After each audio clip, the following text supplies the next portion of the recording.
Good morning, everybody. Remember a couple of weeks ago when the groundhog said we had 6 more weeks of winter? He was right, but I believe he was insufficiently specific. He failed to mention that the rest of this winter would be relentlessly and unacceptably snowy and horrible. It has been brutal. Yes. Airports across the country virtually at a standstill, with so many couples trying to get away for a Valentine's weekend.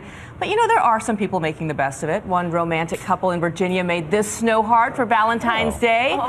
And look at this shot of snowbank against New York's famous skyline. And of course, there's Central Park glistening as well. It looks so beautiful in the pictures just when you're out there. Yeah, hopping over slush to get there is less amusing. On the wild side, this guy is snowboarding down the street. Wow. It looks like a don't try that at home. We used to call this skitching back in the day. He's attached to the back of a car. I never did it, of course.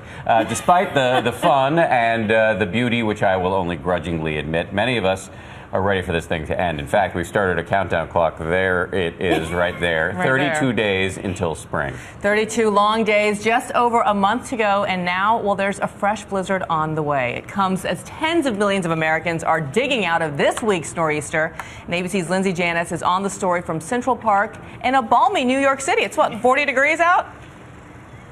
40 degrees, Bianna. No snow yet, but we're told it is on the way, and that's why the race is on to clear the existing ice and snow. Between battering winter storms, this morning, nearly a third of the nation is cleaning up. I hope you don't get no more. And clearing out. Heavy snow causing roofs to cave in, leaving some homeless. The average home can withstand about 2 feet of snow before the roof becomes susceptible to collapse. Parts of the Northeast have gotten much more than that this week. As far south as North Carolina, police calling in tow trucks to save stranded motorists. This 7-year-old boy got lost in Tennessee and survived the night in freezing temperatures by cuddling his dog Coco for 14 hours. I didn't keep running, the dog kept running. Look at this truck. The large hole right in front of the driver's windshield was because of falling ice. And this may look like an explorer atop a mountain, but really it's workers clearing gigantic chunks of ice and snow from a Vermont airport runway. And this man taking advantage of the sloppy conditions in New York City, snowboarding down the streets. Much of the country was hit hard. The roads outside Philadelphia so slick, causing this 5-mile-long pileup.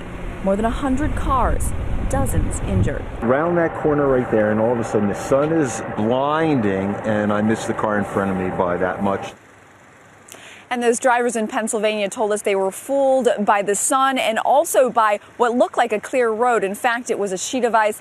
A good reminder to stay cautious no matter how tired and frustrated we are all growing with this winter. Dan, 32 days. 32 days. I love that countdown clock. That's right. Yes, we're going to put it up for the rest of the show. As we said, there are blizzard warnings up right now for parts of the Northeast. For more on this new storm, let's get it over to Bill Kelly, the bearer of bad news. He's the chief meteorologist for WSYX in Columbus, and we're very glad to have you with us this weekend. Yeah, you know, isn't hope a wonderful thing? Talk about those the spring starting soon. That's good, but not today, guys. We have winter weather advisories posted all the way from North Carolina up into New England. And you mentioned that blizzard warning. Here it is. It's for eastern sections of Massachusetts there, where it's going to be blowing. The snow is going to be blinding. Here's the current radar. You folks in Washington, D.C., you're probably going to stay rain. Philly, a little snow. We're expecting a little bit of snow is in the New York area over the next couple of hours. But where it is going to affect the most of you is up here into New England. I mean, this storm is going to pack a punch. Let me run the timing by for you. Here's the morning time frame. We get into the afternoon. It pulls off into the ocean. And look at this. Look at all the snow that is going to be around in these areas. We're talking in some spots 6 to 12 inches of snow.